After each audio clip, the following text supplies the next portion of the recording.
Hello, this is Bay McFarland with Mary's Advocates Upholding Marriage, and I'm getting back to my viewers about whatever happened with our petition to the bishops.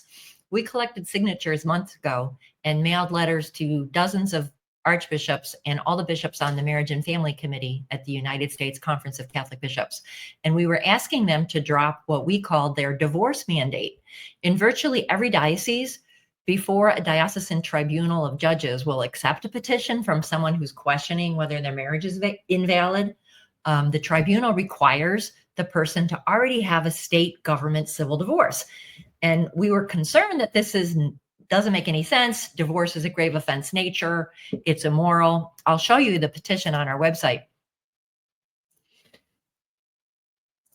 So you can find this petition and you can read the language that we mailed to these dozens of bishops. And we cited things, the Bible, Malachi 2:16, for I hate divorce, says the Lord. Leo the 13th in 1880, who wrote our canon, he cautions, let no one then be deceived by the distinction which some civil jurists have so strongly insisted upon, that is the government judges or the lawyers in the government. They make a distinction by virtue of which they sever the matrimonial contract from the sacrament with the intent to hand over the contract to the power and the will of the rulers of the state, while reserving the question concerning the sacrament to the church. In other words, Pope Leo the 13th is publicizing what Mary's Advocates has been publicizing for over a decade, is that there's a difference between state power over marriage, government power over marriage, and this church was never supposed to separate our marriages such that we say, the sacramentality, whether it's valid or not, we'll let the church think about it, but we'll let the government, the state, decide cases of separation of spouses. And really, a divorce is just a separation of spouses where the government roles determine parties' obligations. So we mailed this petition off to dozens of bishops, but I never got back to you about the responses. We only got 3 responses, and 2 of them I think are very notable. So one of them came from the Bishop Corleone and Bishop Paprocki. So the Committee on Laity, Marriage, Family, and Youth at the USCCB, there's Bishop Corleone and Bishop Paprocki are both on that committee. But the interesting thing is they're also both on the Committee for Canonical Affairs. And Bishop Paprocki, who's in San Francisco, I'm sorry, I misspoke. Bishop Paprocki, who's in the Diocese of Springfield, Illinois, is the chairman of this committee. I want to start, though, sharing with you about the response that we got from, I want to go with Corleone first. So Bishop Corleone he's the Archbishop, is in San Francisco, and he got his canon law degree in 1985. He was sent to Rome and he got his doctorate. And for a time in 1995, he served as an assistant at the Supreme Tribunal of the Apostolic Signatura. That's where Cardinal Raymond Burke used to be in charge. After he served like 7-ish years, he no longer is in charge. He's now only a judge. So what Archbishop Corleone wrote us back was he's responding to our letter. And he appreciates our concern for civil divorce being required for parties who challenge the validity of their marriage. And he draws my attention, or our attention, to Canon 1675, which says the tribunal judges, before he accepts a case that is a case for someone challenging whether their marriage is valid, the judge must be informed that the marriage has irreparably failed, such that conjugal living cannot be restored. This canon was actually dumbed down with Pope Francis's change in the canon law. But nonetheless, this is what it says now. The tribunal judge has to be informed whether or not the marriage has irreparably failed before he even starts investigating a case where someone challenges the validity of their marriage. But then he goes on to say, the civil divorce decree is not full proof that a marriage has irreparably failed. Yet, in point of fact, almost all the parties who challenge the validity of their marriage are already in possession of a civil divorce decree. Indeed, many find themselves cohabiting with another person with whom they have attempted marriage in the civil forum. And I've heard from other people that many annulment petitioners were not even, many annulment petitioners are in situations where it's a Catholic who entered in the civil court marriage with a non-Catholic who is civilly married. So the marriage, I'm making this too confusing. A lot of the cases brought to tribunal where they're questioning the validity of the marriage being challenged never occurred in a Catholic church. That's what I'm trying to say. But listen to this. If the petitioner has a civil divorce decree, we ask him or her to submit a copy. If the judge, however, has full proof of that irreparability without such a divorce decree, the judge may accept the case. So, in the Archdiocese of San Francisco, his tribunal does not require a civil divorce decree before they look into an annulment petition. They only are looking at whether the marriage appears, as best as they can know, to be irreparably failed. So like, that's cool. And then he goes on to say, he thanks us for our letter, and as a sign of solidarity with your concern, I have taken the opportunity to share with the staff of my tribunal a copy of his letter.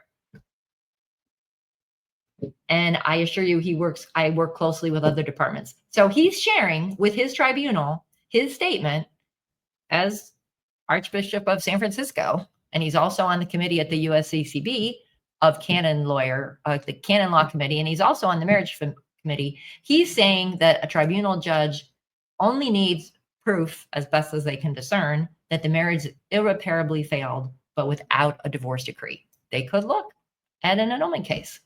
So that's one. I thought, well, that's encouraging. I wonder if they talk among themselves. Now, the other one we got back was from Bishop Paprocki. Now, Bishop Paprocki is in the Diocese of Springfield, Illinois. Notably, he is the chairman of the Canonical Affairs Committee members. And his letter was different. So he's responding to our letter. And he points out, in response to your letter asking me to begin taking appropriate steps to repeal what you call the divorce mandate, I respectfully decline to do so. No diocese is mandating anyone to get a divorce. Well, you might not find that on any, I don't know why he's saying that, actually, because if I'm questioning the validity of my marriage and I'm in a marriage where I'm unhappy and I go to my priest and say, I don't like my husband. And then the priest, well, I say other things like, oh, I'm so unhappy. I'm miserable. He's so boring. I want to go have my me time. Well, that's not what you say to the priest. You say other things. You might bring some box of Kleenex and start crying. I got to step back. I recognize there are real reasons for separation of spouses. I am talking about the woman who goes to a no-fault divorce court, but the last conversation she had with the priest that the husband knows about, and the priest even spoke to the husband thereafter. So I'm hearing the husband who's telling me, this is what the priest relayed. The woman went to the husband, and the husband's tells the priest how unhappy she is. And the priest says, well, you could apply for an annulment, but you have to have your divorce first. Is that a requirement? Is that a mandate to get a divorce? Well, it's a mandate to get a divorce if you want to challenge the validity of your marriage at a tribunal, isn't it?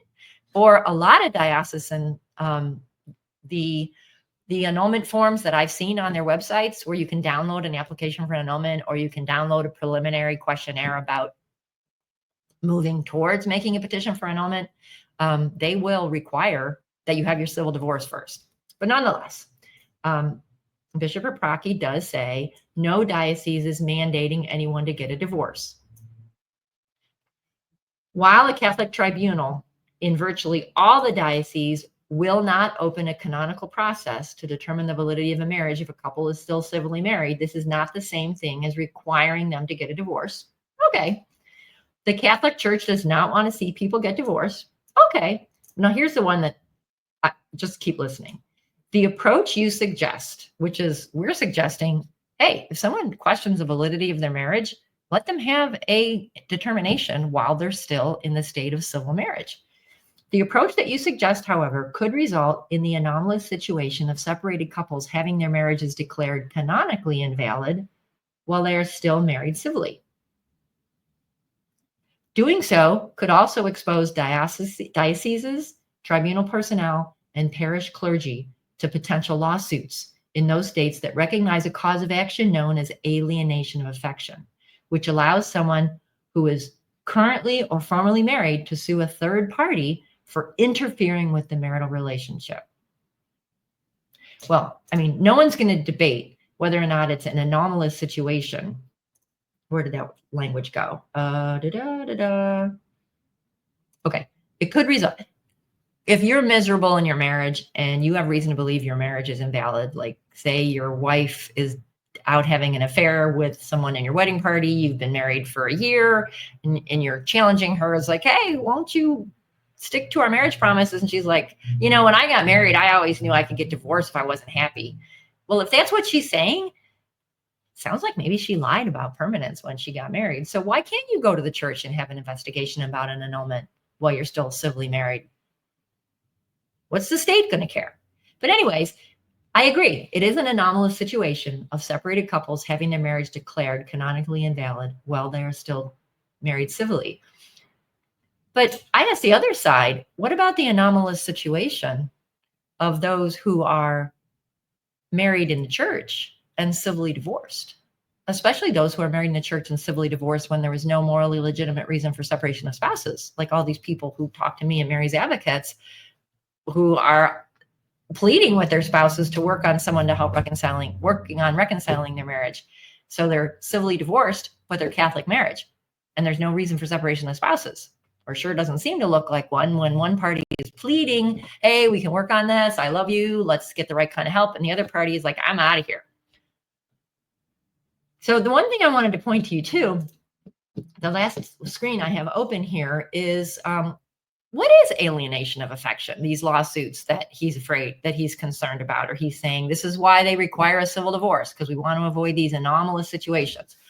Now, findlaw.com, you can look up everything under the sun about legal business. And I just am going to share with you what they have as alienation of affection. Can I sue my spouse's lover in any state? These only exist in a small number of states. So here they are, 6: Hawaii, Mississippi, New Mexico, North Carolina, South Dakota, and Utah. So in those states, the tribunals are afraid that if they were to investigate invalidity of the marriage without asking for a civil divorce first, someone's going to sue them for alienation of affection. Okay, well then I want to make sure I'm using the right language. So what are the situations? Well, one is you were in a valid marriage with your spouse. So when could someone sue? What can I sue for? If you live in one of those 6 states, you may be able to bring a civil action against someone who ruined your marriage. A tort is a legal wrong that a civil court can remedy. For you to sue for dependence on what happened, for you to sue depends on what happened. So they call home record torts is what have been commonly called in literature. So one is criminal. You can sue for this. You must prove the following elements. You are in a valid marriage with your spouse, and the party you are suing had sex with your spouse during your marriage. Okay, let's just try on an idea here. The woman lied about permanence. She married a rich guy, and she's now divorcing him, and he's pleading with her to reconcile. And she's having an affair with a younger guy. If that husband goes to the church and says, I would like to start an investigation of marriage annulment before we finish our divorce process, but the woman's already divorcing me anyway because I want to know what's going on and I want to prevent scandal. He cannot, the woman who is going to be aggrieved, that would be suing the church, according to this story, because obviously the husband's not going to sue the church because he's the one that's going to the church saying, hey, will you please investigate? But maybe the woman would. She's not going to be able to go to court and say, oh, civil forum, I want you to sue the Catholic Church. I got married in the Catholic Church. My husband, who I don't like anymore, who I want to divorce, is saying that he had sex with someone else during our marriage, and that person is a homewrecker. Well, the church didn't have sex with anybody. Okay, so that's one. I think it just doesn't make any sense. But another one, here's back to the language I was using, alienation of affection. You can bring a claim for alienation of affection. You don't need to show that anyone had sex with anyone. Instead, you generally need to show the following. It starts with you are in a valid marriage. So if a woman lied about something major, well, we can debate whether or not that's a civilly valid marriage or a church valid marriage. Did I say that right? Yeah. But then there is love and affection in the marriage. Well, if the woman's the one that's dumping the husband, Is she going to complain to the government? Oh no, the church is alienating my husband's affection against me. It's like, wait a minute, woman, didn't you already tell him you don't like him anymore and you're having an affair with a younger man and you're sick of being married to him, and you also told him that you didn't believe in the permanence of marriage? If that's what happened, okay, that doesn't exist. Then here's one. The defendant or this alleged aggrieved woman who might put the church in risk of being sued for alienation of affection, she could complain the defendant, that is the church, caused or contributed to the loss of love and affection. It's like, wait a minute. The only reason the husband is petitioning the church for a decree of invalidity is that the woman wants to dump him. And he wants to have his status clarified before he goes through the civil process, because it kind of hurts a lot to sign divorce papers where you agree to split everything when you don't agree to a divorce at all because it's being forced on you because of no-fault divorce. He wants to know his status. He'd be at ease, also would prevent scandal if when those two get divorced, everybody could know, well, she actually lied about permanence when she got married. She was open to divorce the day she got married, and her bridesmaids and maid of honor could say the same thing. And then your spouse's love or affection was in fact lost. Well, in this situation, the husband is still loving her and pleading with her to get together. That's one example I could think of. What's another common grounds for annulment? Psychological grounds, grave lack of discretion of judgment. So what I see is the petitioner themselves are the ones who want the annulment, and they go to the church and they're coached to complain that I just had a grave lack of discretion of judgment. I didn't know what I was doing when I got married. Well, this scenario isn't going to happen here. Well, I guess it could. So let's try that out. I'm a woman. I'm miserably married. I want to divorce my husband, but we got married in the Catholic Church. Okay. And I'm going to go to the church and say, hey, church, I'm petitioning for an annulment because I had a grave lack of discretion of judgment. I didn't know what I was doing. And I want to do that before I go to the church, before I go to the government to get my divorce. That woman is going to go to the government first, because in the government, she's going to get a no-fault divorce. And there's going to be no care that she didn't hold up to her marriage promises because she has some alleged grave lack of discretion of judgment. So it's never going to happen that woman who's dumping her husband, who's later going to come back and say, I just had a grave lack of discretion of judgment. I didn't know what I was doing and I wasn't really married. She's not going to sue the church. Okay, let's say she did have a grave lack of discretion of judgment. And let's say the husband wanted to stay married. If the church found that she had a grave lack of discretion of judgment, is the husband going to go and sue the church? And is he going to be able to make these complaints against the church? There is love and affection in the marriage. Well, the woman's dumping him. The defendant caused or contributed to the loss of affection. Well, the woman applied for the annulment on her own initiative because she wanted to dump him and she's claiming she had a grave lack of discretion of judgment. The love and affection was lost before that. And maybe it would be really helpful for the husband when he's going through his no-fault divorce to be able to say, well, my wife complained that she was psychologically, what's the words that Pope John Paul II uses in his speech to the Roman Rota? In order to get an annulment based on 1095, grave lack of discretion of judgment, someone has to have a serious psychopathology. Well, if the woman really had a serious psychopathology that made her so outside the norm that she couldn't understand with her intellect and will and choose freely marriage, openness to children, sexual fidelity, permanence, and she knows how she's going to do all those things. How are you going to have openness to children? How are you going to raise a kid's Catholic? If she knew all that stuff, well, actually, if she was incapable of knowing all that stuff, then that's relevant to the spouse's obligations towards each other and the children. The man was just a victim of a woman who presented herself as mentally stable when she was actually suffering a serious psychopathology that was so serious that it is knowable by an investigation of witnesses. So I would think that this is very, very relevant to the obligations of spouses towards each other and their children. So that's my take. And those are the two responses we received. The most notable takeaway is we have Bishop Corleone, who's a canon lawyer, who studied in Rome. Oh, the funny thing is these guys both got their degrees in canon law. Do I still have the search on canon? Yeah. They tell us where he went. So he spent the next Bishop Corleone, he got his canon law degree, Gregorian University, and he was sent to Rome in 1985. Meanwhile, Bishop Propraki in November of 85, he went, okay, in 87, he did postgraduate studies in canon law from the Pontifical Gregorian University, Rome. So one guy, Paprocki, went there in 87, and Corleone went there in 85. So these two guys were in canon law school at the same time. One is saying, look, as long as the tribunal, as best as humanly possible, has observed, has proof that they're irreparably failed,